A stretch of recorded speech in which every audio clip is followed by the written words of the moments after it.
So today we are at the Angeles National Forest. I was going to go up that canyon road there and do the 6,000 mile update on my car, but as you can see, there's forest fires, or there's the helicopter there that takes up water and drops it down on the fires. But unfortunately they have the roads closed up until Wednesday of next week, so I'm only going to be here till tomorrow. I'm not able to go up these roads, which really stinks, but that's the reality. So it was my first long trip in the ST from Phoenix to Anaheim area, and we did about 25 miles per gallon on the highway. I had the AC running the whole time, so I guess that's about expected, but the car ran great. No issues with it. Just kind of stinks that we don't get to run it on some of those canyon roads that these things are a blast to drive on. So well, I guess from here we're gonna head back into the car, and I'll cover the rest of the 6,000 mile update from there.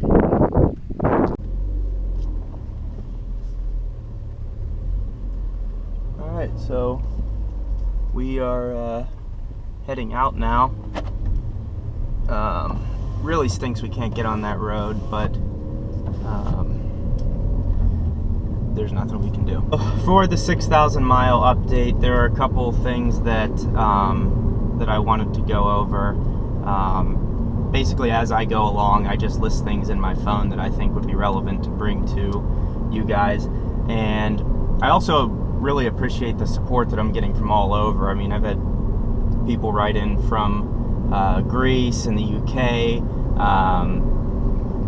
I mean, those are the two that stick out in my head. I know I've gotten like specific messages, but I don't know, it's just kind of cool to be here in the US and you're reaching out to people all over the world and helping them with if they're going to buy an ST or what they want to add to it and things like that. So gets me motivated to make more videos. But so for the update, some things that I noted. One of the things that this car, and after coming off reviewing that STI in Florida and being able to really tell a difference, is in the steering. I see why other reviewers have talked about the steering and you kind of feel disconnected from the car because it's not very mechanical. What I noticed when I'm on like an exit ramp, flying at the exit ramp, the steering couldn't be better.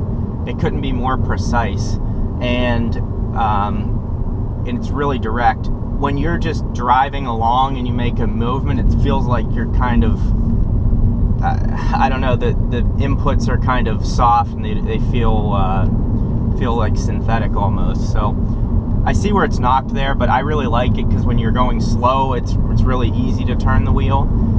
So it's like an easy thing to live with every day. It's just something you have to get used to, and I got used to it very quickly. Another cool feature is I noticed when I went under 50 miles to an empty tank, I hit, on the navigation screen, it shows all the gas stations pop up in the nearest area. So that's just another cool thing to, a cool feature that the engineers thought about, and I don't know, something I could appreciate.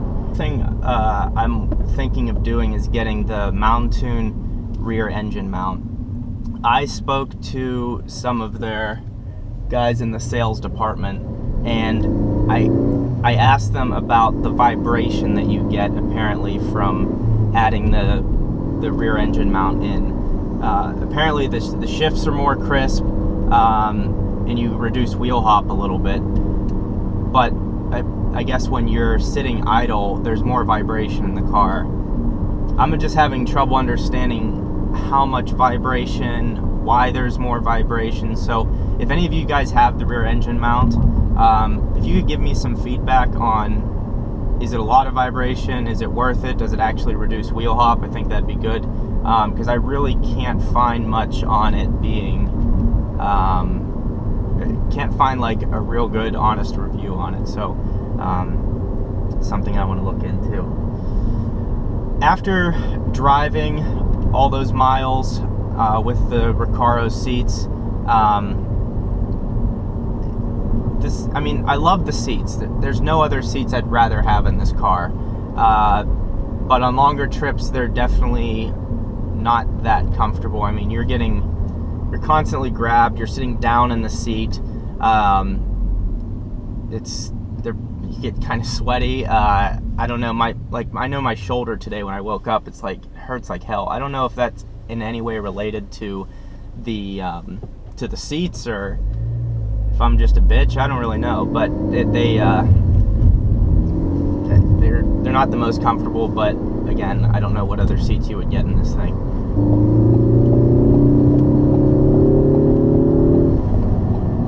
It's a really nice turn to take this car on.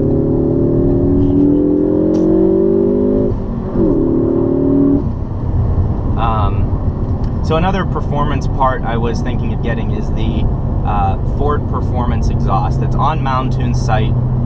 It has like the 4.5-inch tips. I mean, you guys know what I'm talking about. I really like that one because apparently there's no drone. I wouldn't really be getting it for a power bump, but more sound and aesthetically pleasing. But it just seems like an awesome exhaust. But the reason I'm hesitant on putting like serious money into this, and by that I mean like a couple grand, is because this is not the end game for me. It was an upgrade from my SI, but I want to move up and get something like an RS or STI, or like an I say A45, but I don't think we're ever going to get that in the States. But something like that is where I'd like to move up to, and the RS just looks incredible. So I'd rather dump my money into paying this off and just get it paid off, and then upgrade again. So that's why I'm kind of hesitant. I'm not against it at all. I'm on Mountoon's site every day just trying to putting cards together and shit. So going through this whole buying process, I was looking at I started off wanting the Focus RS until I realized how long I was going to have to wait, and that you were going to have to pay as much as they're asking for it. I was checking on Car Gurus, and they were like 26 listed across the US, and they were all listed at $50,000.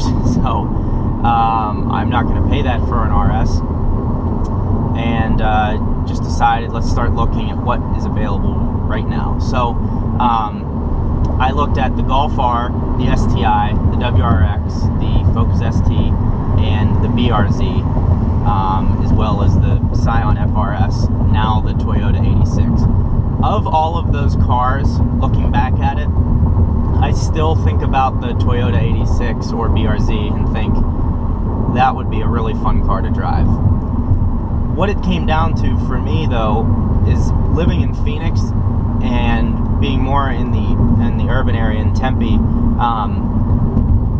The roads it's not like back roads like where I grew up in western Pennsylvania, where the Toyota 86 would be perfect. It would be so fun to take up and down those back roads and the sharp turns. That's where that car lives. But being in Phoenix and being on flat roads where I'm just merging all the time, and mostly highway driving, that's not where that car is fun, because it's not fast in a straight line. You don't get to experience the handling that it has, and the ST is so much more powerful and is still great on the back road. So that's why I ended up going with it.